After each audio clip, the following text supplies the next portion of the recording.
À la boutique d'Eric.com, sur toutes nos fiches produits, nous nous attachons à mettre en avant les modes d'écoute et les protocoles audio des lecteurs réseau Wi-Fi, des enceintes connectées et des amplis connectés.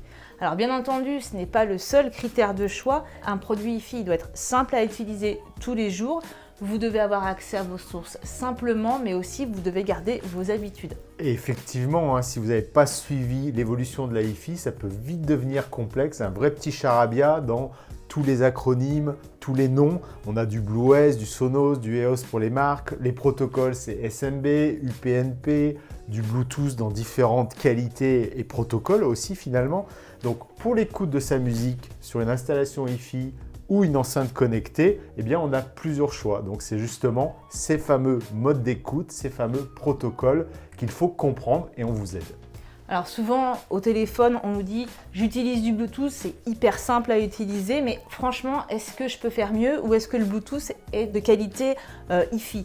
Et ben non, c'est pas le cas. Donc dans cette vidéo on va vous expliquer les différences entre chaque mode ou chaque protocole. Ils ont bien sûr des avantages et des inconvénients et on va en discuter avec vous.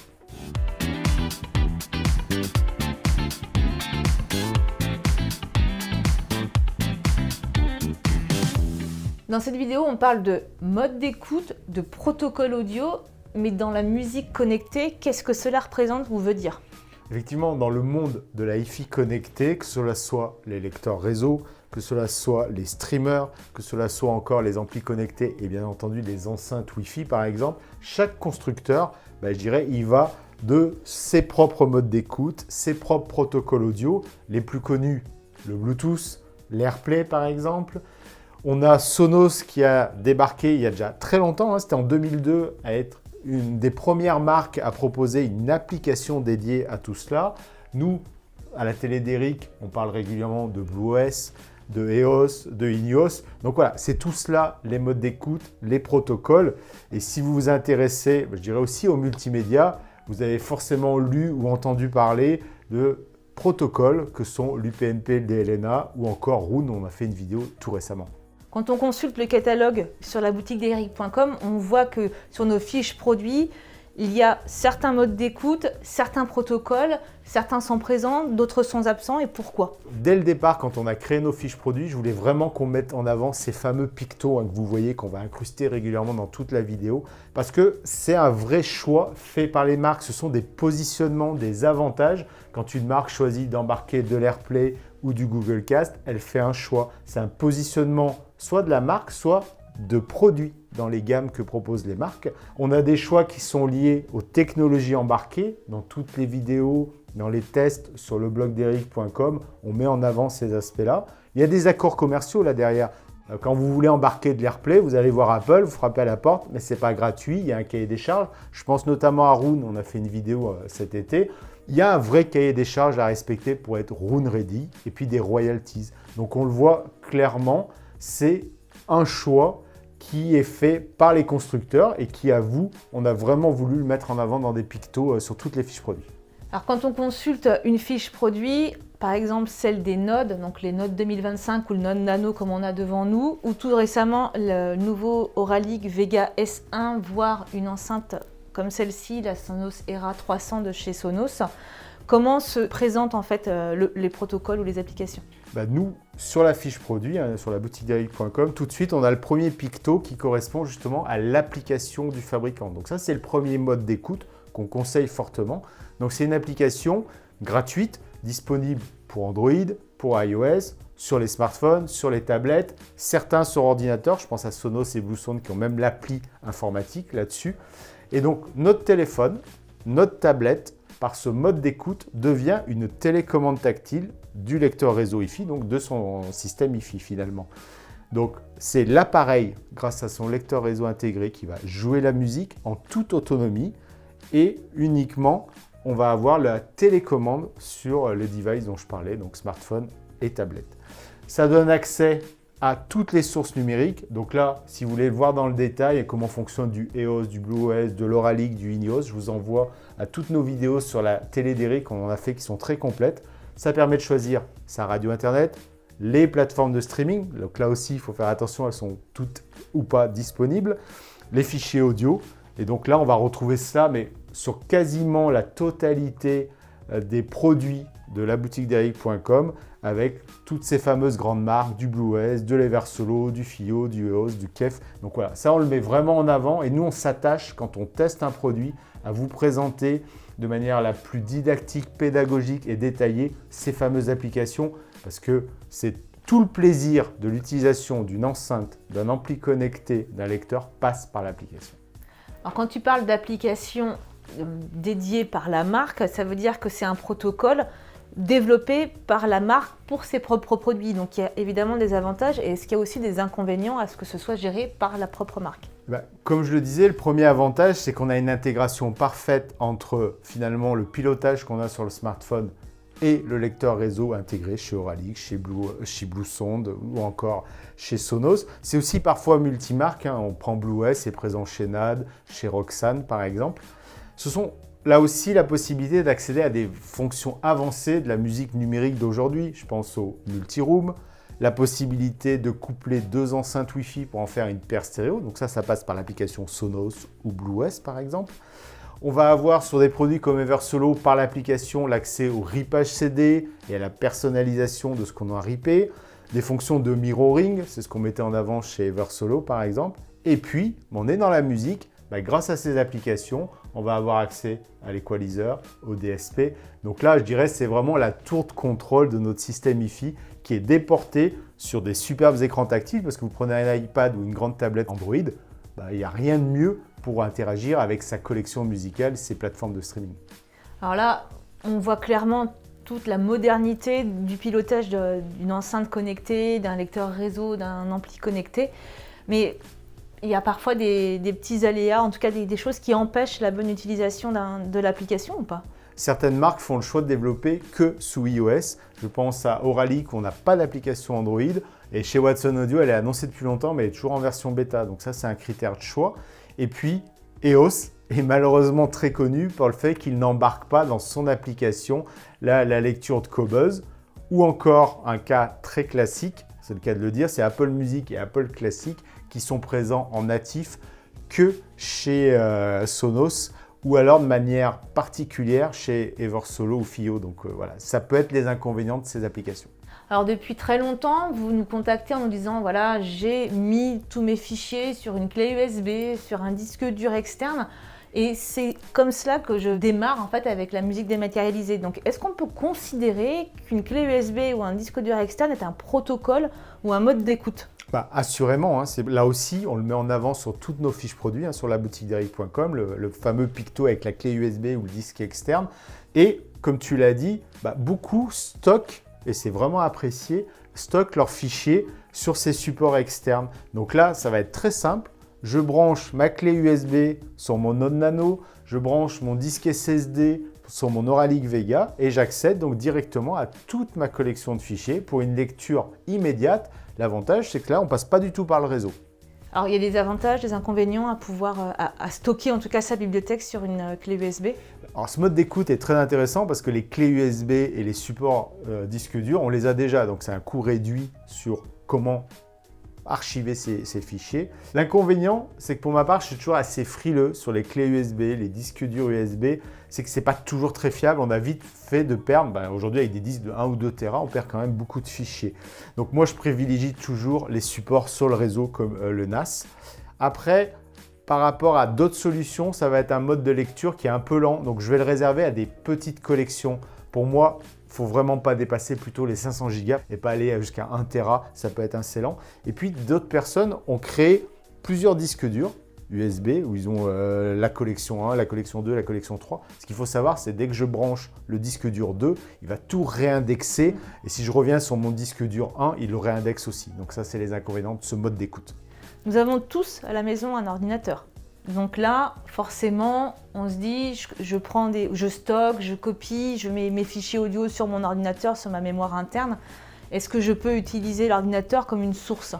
C'est clairement le troisième mode d'écoute qui est beaucoup utilisé. C'est qu'on va utiliser son ordinateur. Donc j'ai tout sur mon PC Windows, j'ai tout sur mon Mac. Et là, à ce moment-là, je crée un dossier partagé. Et donc ça, c'est le mode d'écoute SMB ou Samba. Donc ça permet aux lecteurs réseau, aux enceintes Hi-Fi de venir piocher les fichiers qui sont dans un ordinateur sur le réseau lui aussi. Là aussi, j'imagine qu'il y a des choses qui sont mieux et moins bien, avantages, inconvénients de stocker sa bibliothèque sur un ordinateur. Exactement, voilà. Donc ce mode d'écoute de fichiers sur l'ordinateur par les protocoles SMB Samba, je dirais l'avantage, c'est comme tu le disais, on a tous un ordinateur. Aujourd'hui, il est forcément connecté sur le réseau, donc il n'y a pas de surcoût supplémentaire. Ce qui est agréable aussi, c'est, je parlais tout à l'heure, qu'une bonne solution fiable, c'est les NAS chez Synology, chez QNAP. Ils supportent clairement et évidemment ce protocole de partage de fichiers. Donc c'est une solution où on va pouvoir lire via un lecteur réseau, justement par le réseau, des fichiers stockés sur un ordinateur ou un NAS. Pour les inconvénients, je dirais, on est quand même dans le côté informatique et on le voit, ce n'est pas toujours simple pour nos clients de partager un dossier Windows, de partager un dossier macOS, où parfois il suffit qu'on ait installé un nouveau logiciel, qu'on ait fait un paramétrage différent et on a perdu ce paramétrage, puis qui dit partage réseau dit nom d'utilisateur, de mot de passe. Donc il faut jongler avec ce côté informatique, de l'informatique en réseau. Donc ça, c'est l'inconvénient. Et puis ça reste lié au fonctionnement de l'ordinateur et à son bon fonctionnement. Donc évidemment, si l'ordinateur il a plus de batterie, c'est un portable, j'ai plus mes fichiers. Ou encore, s'il n'est pas présent dans la maison parce qu'il est nomade, ça sera le cas aussi. J'aimerais aussi rebondir sur quelque chose, c'est que dans cette utilisation de l'ordinateur, il faut aussi se dire que si vous voulez écouter la musique, vous êtes dans l'obligation d'allumer votre ordinateur. Donc vous avez un portable ou même une tour, il faut que l'ordinateur se lance et soit disponible pour mettre à disposition la bibliothèque qui lui est stockée. Comme tu l'as dit, c'est très lié à l'informatique. L'ordinateur est sur la mezzanine, il faut aller l'allumer et profiter dans le salon. Depuis que le multimédia est entré dans nos maisons et dans notre quotidien, on entend souvent parler de deux mots, enfin deux anagrammes qui sont UPnP, DLNA. Est-ce que tu peux nous aider à bien cerner et comprendre ces deux mots ? Alors effectivement, ils sont apparus il y a plusieurs années maintenant. L'UPnP, c'est un protocole qui permet à des appareils de partager le réseau. Il a vite été spécialisé par les Sony, les Philips et autres pour en faire un protocole d'échange d'audio et d'audio-vidéo. Nous, on a clairement identifié sur nos fiches produits à la boutique d'Eric.com, on met un seul logo, on dit que c'est UPnP DLNA. Donc ça embarque ces fameux protocoles de dialogue sur le réseau, qu'ils soient filaire Ethernet ou Wi-Fi, ça fonctionne bien. Donc le principe, c'est qu'on a des appareils, des lecteurs réseau, des enceintes connectées qui embarquent ce protocole. Ensuite, on va avoir une application qui va permettre de parler à l'appareil pour lui dire voilà, je veux mettre en pause en lecture. Et enfin, le dernier composant, c'est où sont les musiques. Donc ça peut être souvent des serveurs qui sont UPnP, DLNA, donc typiquement les NAS, Synology, QNAP le sont. On peut transformer son ordinateur en un serveur UPnP, on installe du Minim Server, c'est de l'open source. Tonki Server qui est très connu, Servio qui est apparu récemment et qui est très efficace, Plex qui vous en parlez souvent dans les différents commentaires. Donc tout ça, ça va transformer un NAS et ou un ordinateur en un serveur UPnP, DLNA. Et puis, deux services musicaux de plateformes de streaming, Qobuz et Tidal, supportent cela, ce qui fait que dans cet environnement UPnP DLNA, les lecteurs, les applis peuvent directement parler aux musiques qui sont sur ces plateformes de streaming. Donc tout à l'heure, on parlait des applications dédiées développées par les marques de Hi-Fi, mais là, on comprend bien que l'UPnP et le DLNA, c'est un protocole ou un mode d'écoute ouvert et universel. Est-ce que là, on y trouve des inconvénients et des avantages ? Ce qui est intéressant avec ce côté universel, c'est que ça permet aussi à des éditeurs de logiciels de développer, comme je l'ai dit tout à l'heure, des logiciels serveurs, mais aussi des applicatifs. On en a qui sont très connus. Je pense à Audirvana qui est là depuis de nombreuses années. En fait, c'est un logiciel qui permet de faire de la lecture sur ordinateur en natif, mais aussi de piloter des appareils UPnP DLNA, parce que c'est en quelque sorte une télécommande UPnP DLNA. Il est très intéressant avec les produits de chez Marantz et Denon, qui sont UPnP DLNA, et ça va amener le Qobuz justement. Donc ça, c'est très intéressant sur ce point-là, tout comme l'applicatif quasiment gratuit de mConnect, il y a une version publicitaire avec de la pub et une autre pour quelques euros. mConnect permet de piloter tous les appareils UPnP DLNA qu'on a sur le réseau, et notamment, ça permet là aussi d'amener du Qobuz, du Tidal, et notamment du Qobuz sur des produits EOS. Ce qui plaît aussi dans ce côté UPnP DLNA, c'est qu'on a des clients qui ont Audirvana depuis très longtemps, ils adorent l'interface, ils adorent le faire sur leur ordinateur. Et bien, dans leur choix, Vous allez sur notre fiche produit, vous choisissez des produits, des amplis connectés, des enceintes connectées, des lecteurs réseau UPnP, DLNA. Vous pourrez les piloter avec Audirvana comme vous faites vos lectures depuis des années. Donc ça, c'est vraiment intéressant, surtout que ça permet d'avoir une très belle interface qui se rapproche de Roon et qui est plus abordable. Donc quand tu parles de plus abordable, c'est-à-dire qu'il y a des choses qui sont éventuellement payantes et donc ça pourrait être considéré comme un inconvénient. En tout cas, c'est à considérer et ça nous est des fois mis en commentaire. Oui, mais c'est payant. Alors, c'est vrai que les applications Sonos, EOS, etc., forcément, elles sont gratuites parce que le coût est dans l'appareil. Et ces éditeurs de logiciels, il va bien falloir qu'ils se rémunèrent. Donc, comme je disais, M-Connect, vous avez une version gratuite avec de la publicité. Pour quelques euros, vous l'enlevez et vous avez l'application M-Connect. Et puis, Audirvana, depuis 2 ans, est passé sur un mode d'abonnement, mois ou annuel, qui permet d'accéder à ça. Donc ça peut être les inconvénients, mais à mettre en face de vos habitudes et toute la richesse fonctionnelle et de qualité qu'ils apportent, parce que l'UPnP a un impact sur l'écoute musicale, bien évidemment. Cet été, on a tourné 2 vidéos dédiées exclusivement à Roon.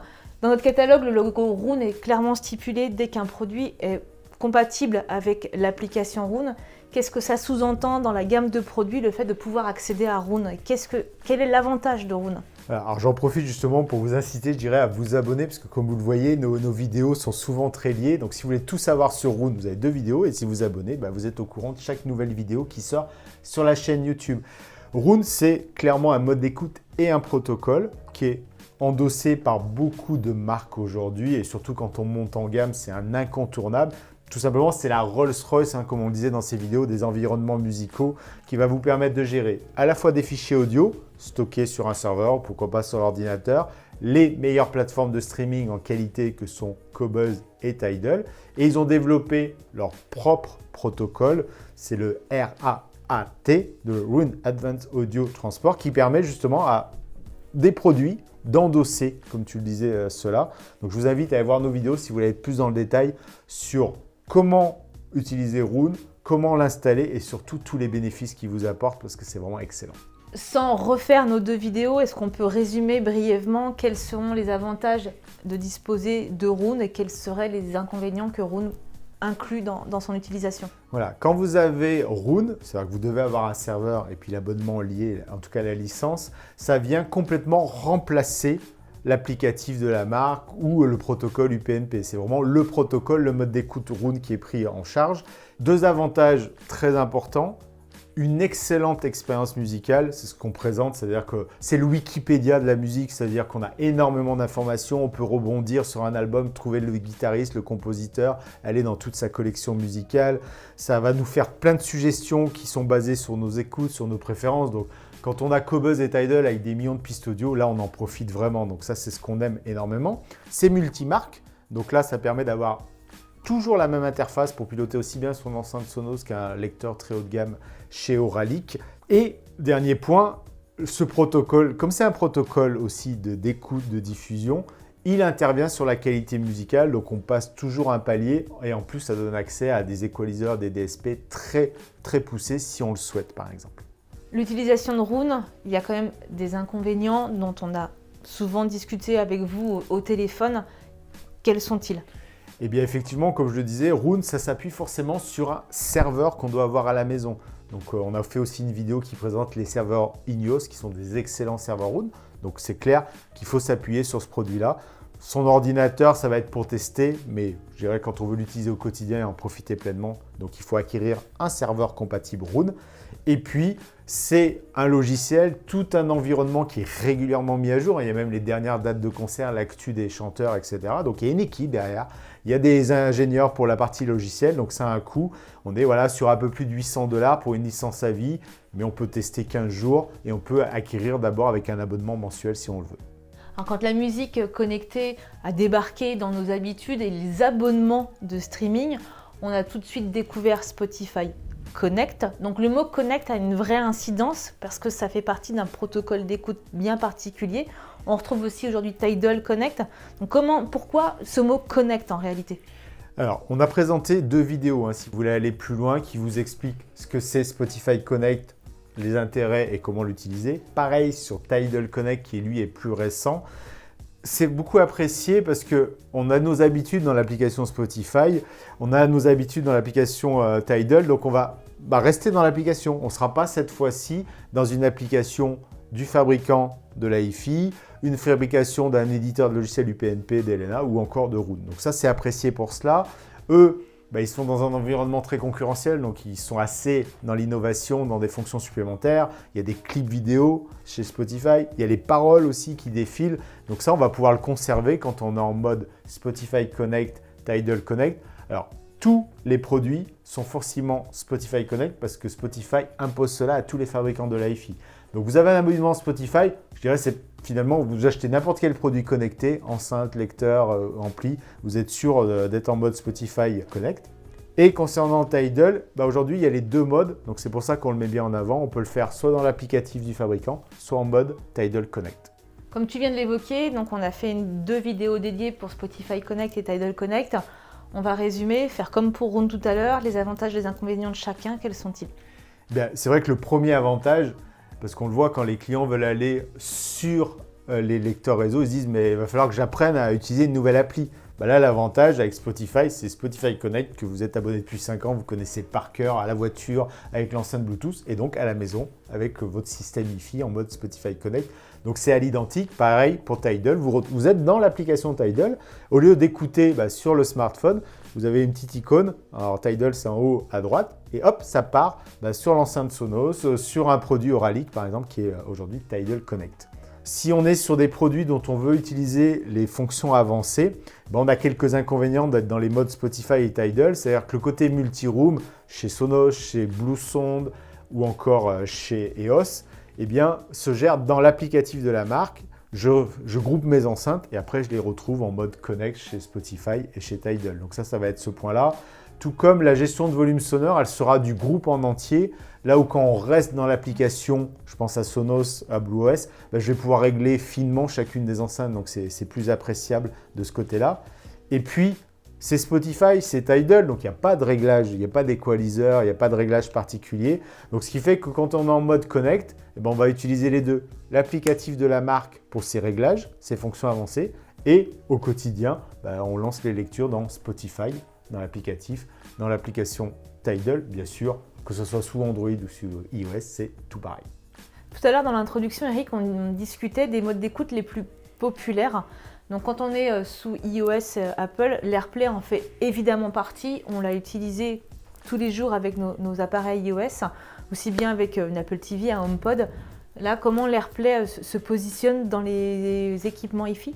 Clairement, l'AirPlay, AirPlay 2 aujourd'hui, c'est un protocole audio développé exclusivement par Apple, heureusement repris par plein de marques, parce que c'est un mode d'écoute, on va voir aussi.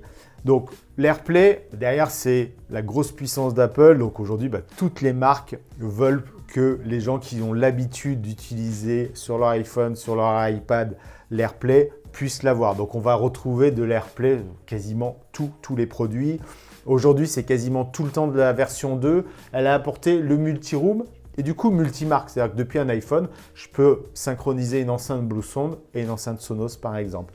Donc bien sûr, point important, c'est pas du tout comme le Bluetooth. Là, on s'appuie sur le réseau où on est, le réseau de la maison, qu'il soit filaire ou Wi-Fi. Je vais diffuser par cet intermédiaire-là.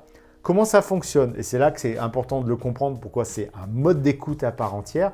C'est-à-dire que notre produit Apple, iPhone, iPad, Mac, Apple TV, est le lecteur. C'est lui qui lit la musique et qui la diffuse sur le réseau via le protocole AirPlay ou AirPlay 2 sur ces appareils-là. Je fais une parenthèse parce que régulièrement on nous dit « Ah, j'adore ce produit qui est AirPlay, je veux faire de l'AirPlay avec ma platine CD. » C'est mort. En fait, c'est simple. Il n'y a pas d'émetteur en dehors des produits Apple qui sont capables d'émettre en AirPlay. Donc, c'est-à-dire que là, c'est un mode d'écoute où c'est forcément un produit Apple, un produit de la pomme qui est la source.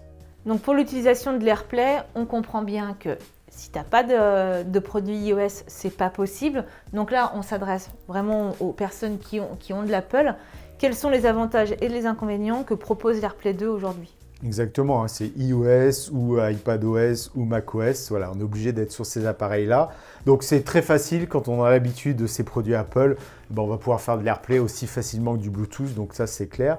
Bonus, c'est assez appréciable, c'est qu'on va pouvoir piloter à la voix, c'est-à-dire qu'on parle avec Siri à ces produits Apple et à ce moment-là, ils sont capables d'envoyer la musique sur un HomePod, gérer le volume sonore, bref, ce qu'on peut faire en commande vocale. Donc ça c'est apprécié. L'avantage, comme je le disais tout à l'heure, c'est multimarque. Donc je peux mélanger une petite enceinte HomePod avec un superbe lecteur Hi-Fi ou ampli connecté AirPlay. Les deux pourront être synchronisés si j'ai envie par exemple. C'est la puissance Apple, donc c'est ultra présent, donc c'est l'avantage. On va le voir avec son concurrent qui lui, curieusement, est beaucoup moins présent. Et puis ça permet de conserver ses habitudes. C'est-à-dire que beaucoup de gens ont envie d'écouter les playlists sur YouTube, version vidéo, ou un concert sur Arte Concert, ou encore de l'Apple Music, l'Apple Classic. Donc vos applis, du moment qu'elles sont disponibles sur le produit Apple, vous pouvez les écouter en mode AirPlay. Donc l'AirPlay, c'est simple, c'est facile à utiliser. On entend qu'il y a beaucoup d'avantages à utiliser l'AirPlay. Cependant, quelques inconvénients peuvent ressortir de l'utilisation de ce mode d'écoute. Dans toute la liste qu'on a fait, c'est-à-dire que tous les différents modes d'écoute, protocoles qu'on a vus jusqu'à présent, on peut monter jusqu'aux très belles qualités haute définition. C'est-à-dire que ce soit l'applicatif, l'UPnP, DLNA, tout ce qu'on a évoqué. Par contre, clairement, l'AirPlay 2, c'est limité à la qualité CD. Donc, c'est-à-dire, c'est déjà excellent sur plein de produits. Comme je le dis souvent, il vaut mieux un très bon produit pour de la qualité CD qu'un produit moyen qui, lui, pour des raisons marketing, a marqué HD un peu de partout. Donc, l'AirPlay 2, c'est limité à l'échantillonnage et au flux en 16 bits 44 kHz, que ce soit des fichiers ou un abonnement sur une plateforme de streaming. Il n'y a pas de prise en charge sur ce protocole des fichiers en haute résolution. Clairement, c'est vrai que c'est un inconvénient, c'est limité aux produits Apple. Votre console de jeu ne fera jamais de l'AirPlay, par exemple, ou le petit poste de radio ne pourra jamais émettre en AirPlay. L'iPhone, par exemple, c'est vraiment la source. Donc, c'est-à-dire que pendant que je lis, quelque part, je vide ma batterie, je l'utilise. J'ai un appel téléphonique, ça va mettre en pause souvent, suivant les protocoles utilisés, les implémentations. Donc, ça sera les inconvénients qu'on peut retrouver sur l'AirPlay et AirPlay 2. On discutait d'Apple, de l'AirPlay. Il n'y a pas que Apple, il y a aussi tout l'écosystème Android. J'imagine qu'Android a fait un équivalent à l'AirPlay chez Apple. Je l'évoquais tout à l'heure, le concurrent de l'AirPlay et AirPlay 2, c'est proposé par Google. Alors, il a deux noms qui sont utilisés. Alors, si on veut être rigoureux, le protocole et le mode d'écoute, c'est Google Cast. Et Google a proposé des clés, on appelait ça les clés audio, les Chromecast audio. Maintenant, il ne reste plus que les Chromecast vidéo. Dans nos fiches produits, on met les deux parce que quand vous nous appelez, vous nous dites « moi, je veux un produit compatible Chromecast ». Donc voilà, Google Cast, Chromecast, on va dire que c'est synonyme. C'est disponible sur tous les produits Android en termes d'envoi de la musique. Mais ce qui est très intéressant, c'est que contrairement à Apple, ils n'ont pas tout verrouillé. C'est-à-dire que l'application Google Home est disponible sur mon iPhone et je peux faire aussi du Google Cast là-dessus. Donc le principe se rapproche de l'AirPlay, c'est-à-dire qu'on va s'appuyer sur le réseau de la maison avec des produits compatibles Google Cast, Chromecast. Alors là, malheureusement, je n'en ai pas l'explication, il y a beaucoup moins de fabricants qui proposent cela, c'est qu'ils doivent estimer qu'il y a un marché moins important que d'aller proposer de l'AirPlay. Donc faites très attention, si vous êtes intéressé par ce protocole, repérez bien dans nos fiches produits le logo Chromecast et Google Cast parce que finalement il y a peu d'acteurs de la Hi-Fi qui le proposent. Je disais que c'était un protocole similaire parce qu'il s'appuie sur le réseau, par contre il y a une énorme différence et qui en fait une vraie qualité, notamment quand vous utilisez Qobuz ou Apple Music en mode Google Cast, c'est que le téléphone ne va pas lire la musique, le téléphone va piloter la lecture, mais après, la liaison et le flux de données va s'établir directement entre le produit compatible Google Cast et les serveurs de Qobuz par exemple. Donc ça, c'est un vrai avantage. C'est-à-dire que le téléphone, finalement, il est complètement libre de tout usage, on ne vide pas la batterie et ça permet justement de monter aussi à la qualité haute définition, c'est-à-dire que le protocole Google Cast, Chromecast, ce mode d'écoute vous permet d'écouter, je pense à Qobuz, à Tidal, en qualité haute définition, jusqu'à 24,96, qui est vraiment excellent. Si on doit comparer le Google Cast, Chromecast à l'AirPlay, comment se positionne le protocole de chez Google ? Ben voilà, moi qui suis équipé vraiment chez Apple, là, je reconnais clairement que Google Cast, c'est meilleur. Déjà, ça permet de faire de la qualité haute définition et pas que de la qualité CD. Que contrairement à Apple, c'est ouvert, y compris sur les produits Apple. Donc ça va permettre voilà, de faire de l'Apple Music sur des endroits où on ne pourrait pas le faire parce qu'on n'a pas l'applicatif. Donc ça, c'est très intéressant. Les avantages, alors là, ça rejoint l'AirPlay, c'est multimarque sur le multiroom aussi. Donc ça, c'est vraiment très, très appréciable. Et puis, comme je le disais, le gros avantage par rapport à l'AirPlay, c'est ce côté liaison directe, autonomie du lecteur Chromecast, Google Cast qui va lire directement les fichiers et surtout les flux audio sans passer par le téléphone comme intermédiaire. Là, on vient de mettre en avant tous les avantages de Google Cast. Est-ce qu'on peut trouver un inconvénient à lui associer toutefois? Alors, j'en trouverais même deux. C'est vrai qu'il y a Google Home, l'applicatif Google Home qui est aussi à être utilisé en même temps que son applicatif musical. Donc, on jongle entre deux applis. Ça, c'est le premier cas. Et surtout, le gros défaut, mais qui n'est pas lié à Google, quoi, qui pourrait peut-être le bosser là-dessus, c'est que c'est beaucoup moins présent que l'AirPlay dans les produits Hi-Fi. Par exemple, dans les marques de très belle qualité et réputées, ça va être Cambridge et Kef, mais ça s'étend peu aujourd'hui. Donc, c'est surprenant. Donc, je ne sais pas si c'est aux marques d'aller frapper à la porte de Google ou Google mettre un coup là-dessus, mais ça mériterait de se développer davantage. Là, quand même, aujourd'hui, il y a d'autres marques qui arrivent sur le Google Cast. C'est Ruark avec la R410 qui intègre un très très bel écran. Donc, c'est vrai que ça peut être intéressant. Oui, tu castes et en plus, tu vois sur le Exactement. Et donc, l'écran de la R410, c'est quand même extrêmement qualitatif. Et des marques très haut de gamme dans la Hi-Fi comme Sonus Faber, sur cette toute nouvelle Duetto connectée, s'appuie justement sur le protocole Google Cast pour pouvoir accéder à la musique HD. Tu fais bien de le souligner, Mélanie, d'autant plus qu'on a un test complet sur la Ruark R410 et un test tout récent sur ces fameuses Sonus Faber Duetto. Donc on le voit voilà, sur des produits de belle qualité et puis avec un chouette design. Il était difficile de ne pas finir cette vidéo sans parler du Bluetooth que j'ai abordé dans l'introduction. Alors le Bluetooth, on va dire que c'est le mode d'écoute le plus fréquemment utilisé. En tout cas, vous ne pouvez pas ne pas connaître le Bluetooth. On a tous une enceinte, voire un casque Bluetooth. Donc, en parler, c'est bien. Quelle est la qualité de ce protocole ou de ce mode d'écoute? Alors voilà, c'est un protocole, un mode d'écoute. Vous verrez, je crois qu'il n'y a pas un produit dit connecté, à part si sur du haut de gamme chez Auralic où ils l'ont exclu, mais c'est vrai qu'on va le trouver, même sur les très haut de gamme, ils l'ont. Mais on va trouver du Bluetooth de partout. Alors après, il y a le Bluetooth standard, le aptX, le aptX HD. Ce que je trouve dommage sur ce protocole, c'est qu'ils ont utilisé beaucoup de marketing qui fait croire que c'est de la très bonne qualité. aptX HD, c'est pas du tout de la musique HD. On vous incrustera un petit histogramme qui vous montre les débits qu'on attend quand on veut faire de la qualité CD, voire de la qualité HD.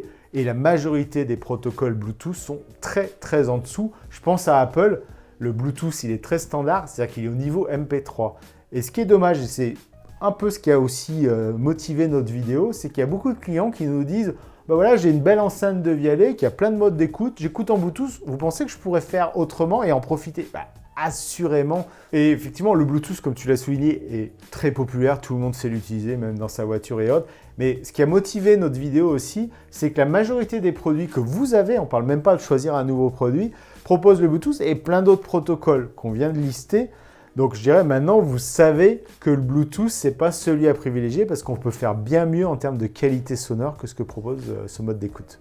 Alors malgré une qualité Hi-Fi, on va dire, moindre par rapport à tous les protocoles qu'on a abordés ensemble dans cette vidéo, est-ce que le Bluetooth peut proposer un avantage dans son utilisation?